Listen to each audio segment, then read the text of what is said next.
আমরা সবাই কিন্তু একজন ছেলে এবং শ্রমিক হিসেবে আমাদের মাননীয় প্রধানমন্ত্রীকে সার্বিকভাবে সহযোগিতার মাধ্যমে আমরা সত্যিকারভাবে বাংলাদেশের ভাগ্যের পরিবর্তন করতে চাই।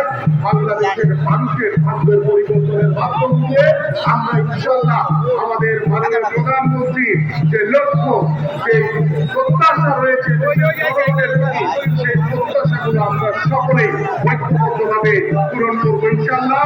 সবাই ভালো থাকবেন, সুস্থ থাকবেন। বাংলাদেশ জিন্দাবাদ, বাংলাদেশ জাতীয়তাবাদী দল বিএনপি জিন্দাবাদ।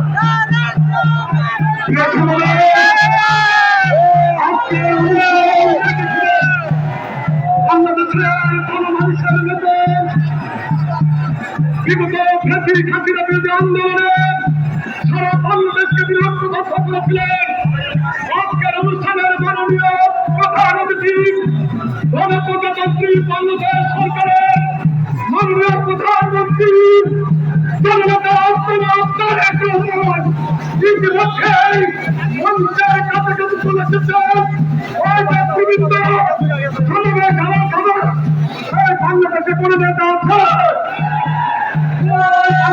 মানুষের জন্য ফ্যামিলি কার্ড করতে নেতা আছে?